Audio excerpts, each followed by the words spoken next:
Recording in progress. Thank you for joining this poster session. I'm so glad that you're here.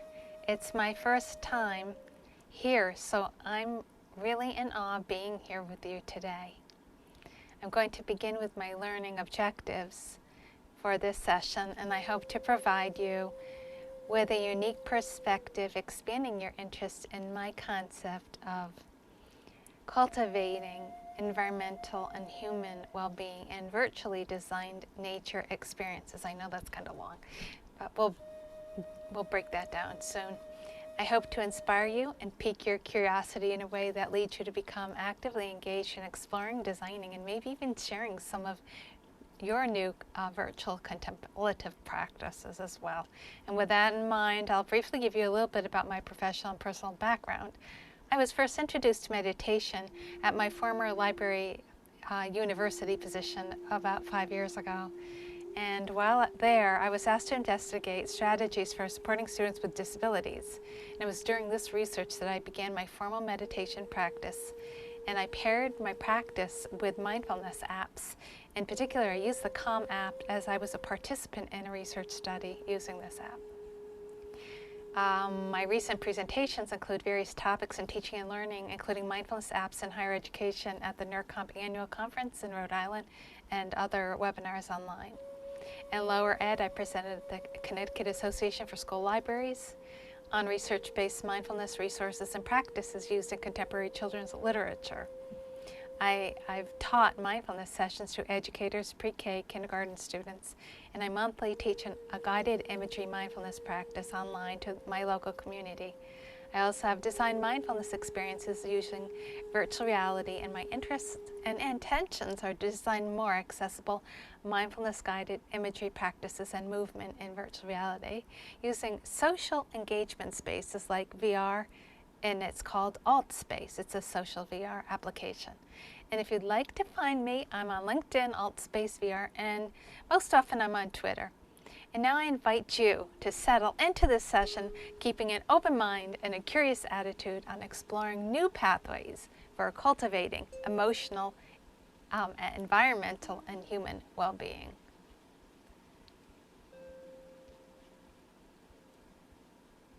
Recording in progress. First off, my influences for writing this poster have come from many research articles and resources. And I've put two up here on this slide if you're interested. And I've included quotes from Dr. Arnett's website article in Psychology Today, The Sense of Wonder, in this session. And because of her article in Psychology Today, in The Sense of Wonder, she's inspired me, and I'm bringing this information to your attention over the next slides.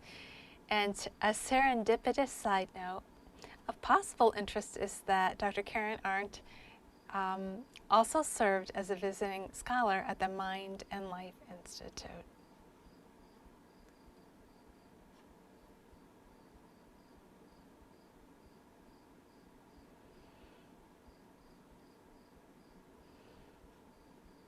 While I was looking for nature quotes, I found so many that I could use that I really liked. And this one by Jacques Cousteau was meaningful to me to include here. And Jacques Cousteau died in 1997, so that was almost a quarter of a century ago, and he left his mark forever on the planet and the oceans, as he's known as the father of underwater sea exploration. And a quote from his website tells about his exploring the world's oceans, and at that time, not many people really knew about the effects of pollution and the overexploitation of resources and coastal development. And his noteworthy adventures drew public's attention to the potential disastrous environmental consequences of human negligence. And Cousteau, throughout his life and work, he was a major player in the environmental movement as we know it today, very important. And now I'm going to transport you from the depths of the oceans to a contemplative walk in the great redwood forest on Earth. that is where my first transformative experience occurred, and that was in San Francisco's Muir Woods National Park. The spacious awe and wonder and the expansive experience I felt was totally enjoyable and very transcendental. I had a profound sense of wellness. And it was only about 3,000 miles away from my home in a forest in 2009. Yeah. And the only type of experience that came close to this was almost 2 years ago from a mindfulness session in virtual reality.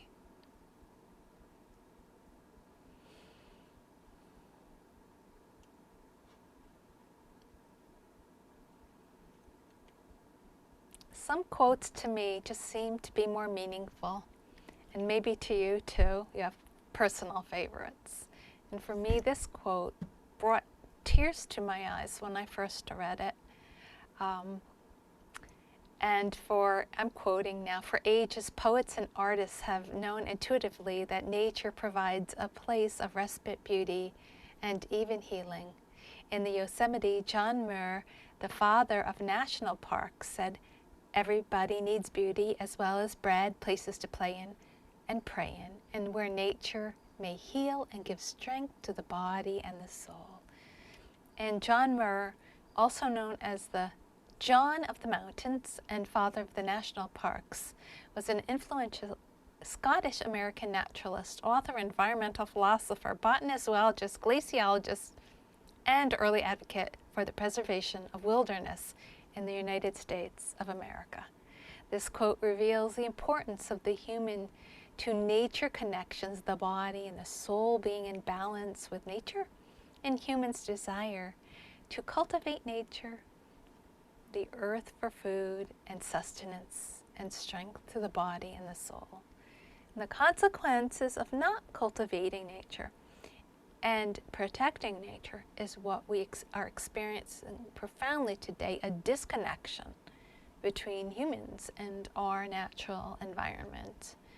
And with climate challenges and climate change, the pernicious actions that are challenging us, they're challenging the human environmental wellness of clean water, clean air, and the earth, as you know. It's more obvious now that we need more meaningful learning experiences in many different areas that can help strengthen and reconnect us with the environment using modern technologies too.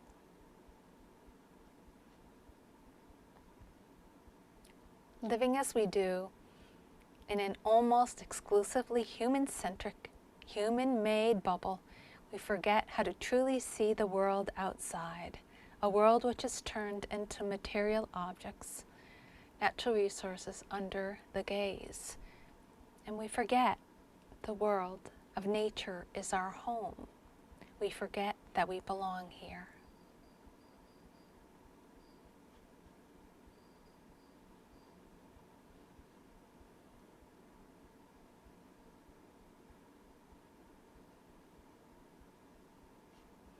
And that forgetting, or maybe even denying these relationships, has serious consequences, and most obviously for the health of the human and the non-human natural world.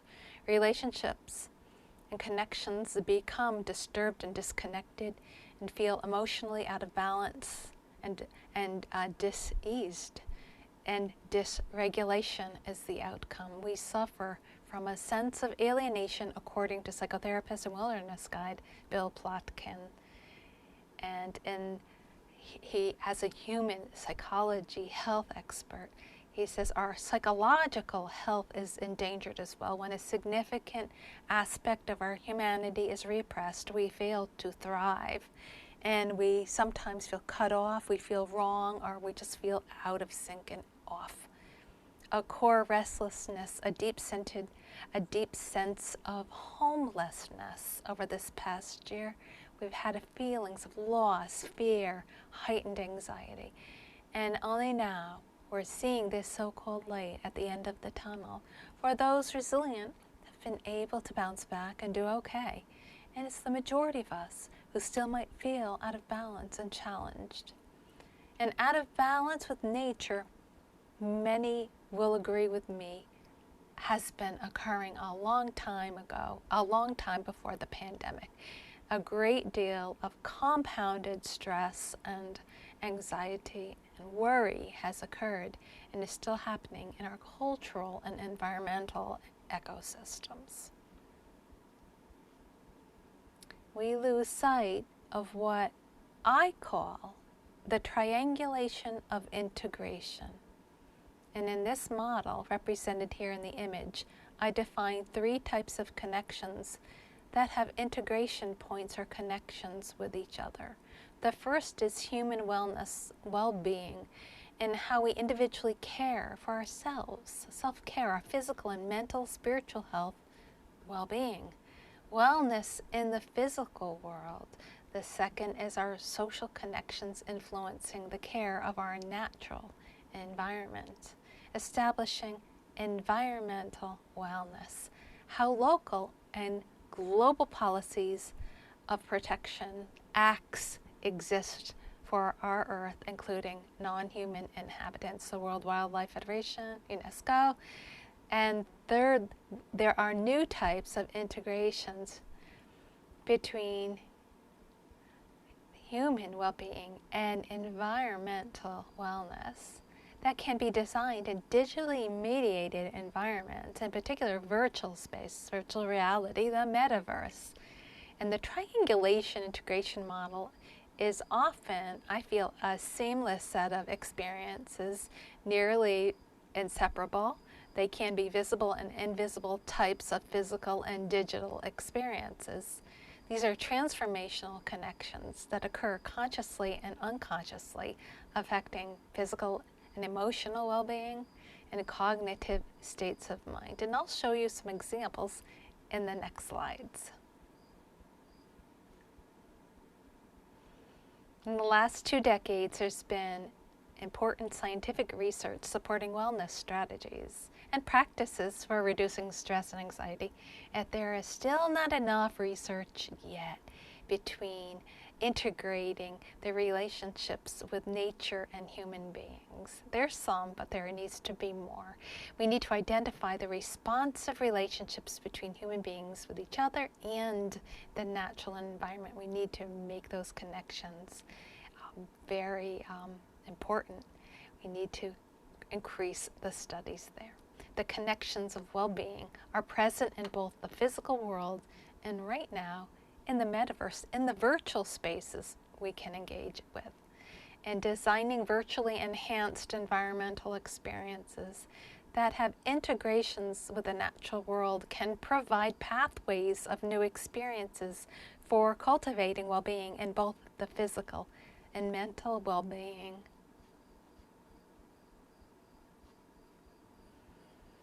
I'm going to show you some of the virtual reality enhanced environmental experiences that have integrations with the natural world, extending those pathways from the natural world to designing new virtual experiences nurtures well-being. We need that nurturing right now of the physical, the emotional, and spiritual being, which transcends both worlds. Various platforms are accessed to design these integrative experiences, and using social virtual reality space, I've been designing in the AltSpace virtual reality a social VR platform by Microsoft. There are more platforms I've been engaged with as well.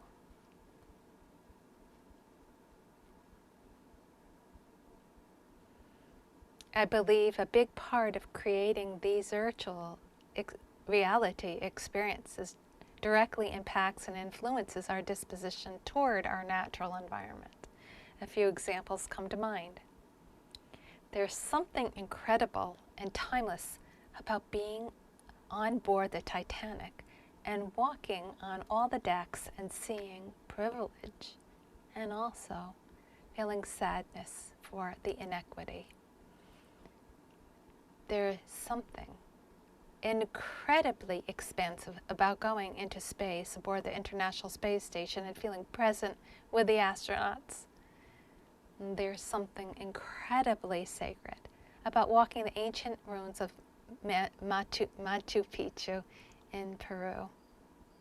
There's something incredibly opening about diving beneath the oceans to examine the acidification of the coral reef.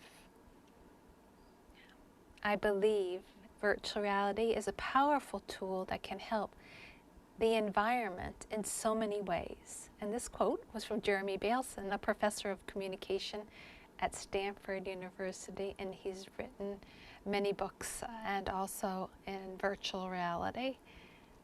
He is a very prominent figure. We can create and design virtual spaces to complement and enhance the natural environment, to bring awareness to environmental concerns, and to change minds.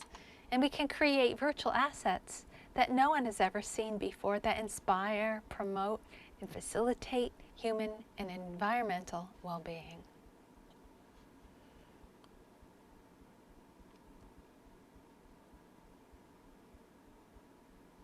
Something to keep in mind, a research study indicates that 6 minutes of nature exposure in virtual reality headsets produces a similar effect as 6 minutes of outdoor nature exposure.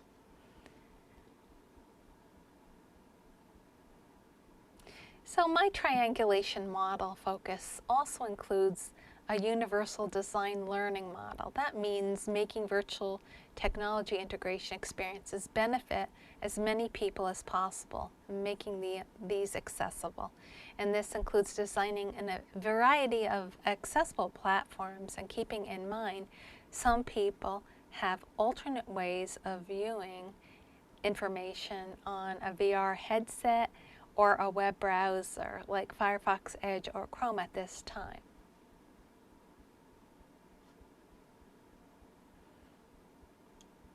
Last week in AltSpace VR, I presented a poster in iLearn Immersive Learning Research Network in a virtual reality environment mindfulness practice for cultivating environmental and emotional well-being. The mindfulness imagery guided experience was called Somewhere Over the Rainbow. And using poetry, a guided mindfulness imagery rainbow narrated script based on gratitude toward the environmental elements of the earth, air, fire, and water, with the intention of making those connections for self-compassion and well-being for both human being and the environment. And keeping in mind, designing virtual spaces doesn't need to be complex. I believe that a minimalist learning design experience offers an emerging and engaging environment for personal contemplation, reflection, and exploration. Just a few assets like you see here, a rainbow, a waterfall on an island, is what I designed for that experience. Caitlin Krause, the avatar with the red beret, is leading a mindfulness practice in AltSpace VR. That's what this image is. She's a friend that I actually met in virtual worlds. She teaches at Stanford University about technology and well-being and is the Director of Business and Communication Development for the Virtual World Society. And I'm also a member of that society. She's author of 2 books as well. Mindful by Design, where she talks a lot about designing in virtual worlds, and Designing Wonder. So I mentioned before, the VR experiences can be accessed with a VR headset or in a computer browser for a 2D experience or a 360 experience. The virtual experiences can be designed at no cost and are mostly device agnostic, and almost all of these devices can access some type of these experiences. Right now, these transformative technologies exist, and they're being used in healthcare, business, and education more and more every day. We belong here, and just as one of the previous slides profoundly reminds us of Earth, our home, we belong, we also inhabit virtual worlds, and we need to care for these just as well. This is another example of a meditation space in AltSpace virtual reality, reawakening the sense of wonder. Doesn't simply help us appreciate the beauty of nature. It helps us heal a sense of that alienation and loneliness. And because when a person is truly present to more than the human world, how could they ever feel alone? And working toward the recovery of a sense of wonder, we're cultivating the ability to see beyond ourselves, beyond the limits of this human bubble. It's a humbling process. Humility is a necessary ingredient to the experience of awe and wonder. In our humility, in our personal smallness, the larger world reveals itself to us more fully. Rachel Carson clearly understood the benefits for adults reconnecting with a sense of wonder. What is the value of preserving and strengthening this sense of awe and wonder? This recognition of something beyond boundaries of human existence. It's the exploration of the natural world. It's just as pleasant for us, and it's something deeper.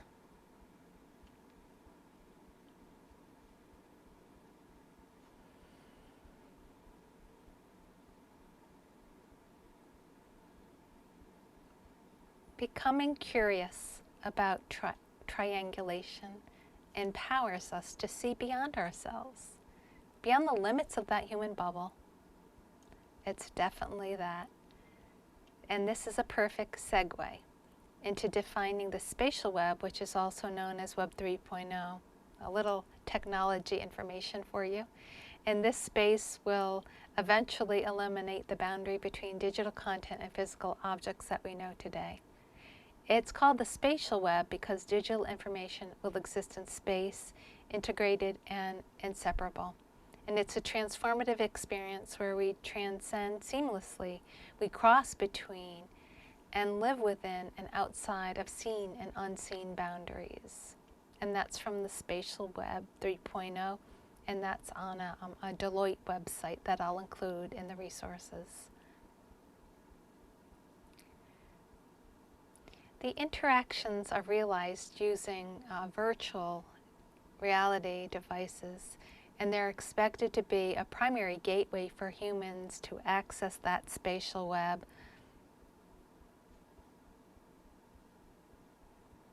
And right now, the early form of this, as I mentioned, you can be fully immersed in an experience using a headset, or you can use a web browser.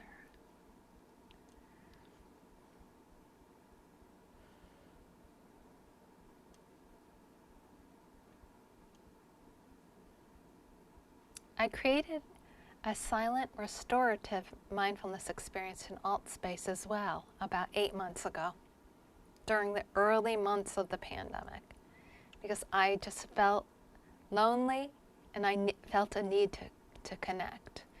And in all the spaces that I created, I included as much green as space as possible, trees and vegetation and blue sky. I just felt like I needed to reconnect and connect with nature, that powerful experience.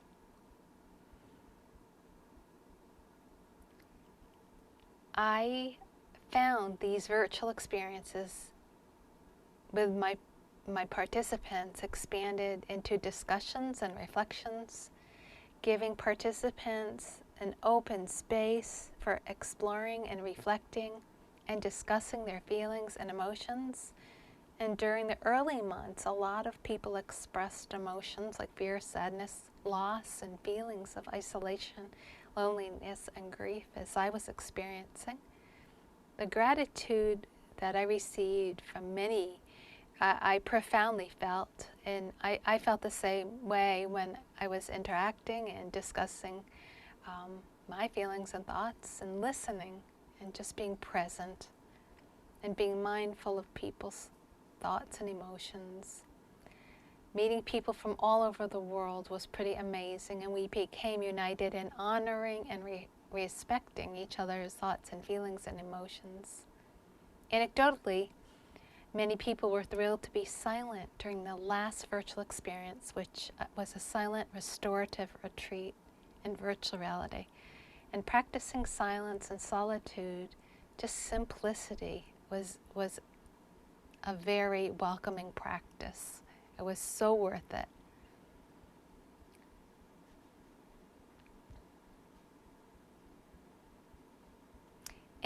In a book called The Blue Mind by Dr. Wallace J. Nichols, he uses science to argue that when we are in or near bodies of water, like rivers or lakes, our brain reacts in a positive ways, and it becomes more insightful, calm, and our mood is elevated. And now doctors recognize the healing power of nature, and they're starting to write prescriptions for nature experiences to ease the burden of chronic disease and improve health. And one of those programs is called Park RX America. So recall in one of the earlier slides, I mentioned the quote from John Muir, the father of the national parks, that everybody needs beauty as well as bread, places to play in and pray in, and where nature may heal and give strength to the body and soul. And I invite you to explore the virtual world for a meaningful mindfulness meditation experience. I invite you to embrace a new mindset, exploring this expansive space without judgment. I invite you to feel welcomed here and present in this space, cultivating wonder and awe. I invite you to create virtual worlds filled with insight, kindness, heartfulness, compassion, and gratitude. And this next quote is half Deepak Chopra and half Rolf Gates. The universe operates through dynamic exchanges, so we must enter into a dialogue in these exchanges with our nature, our natural environment, our creation, the creation.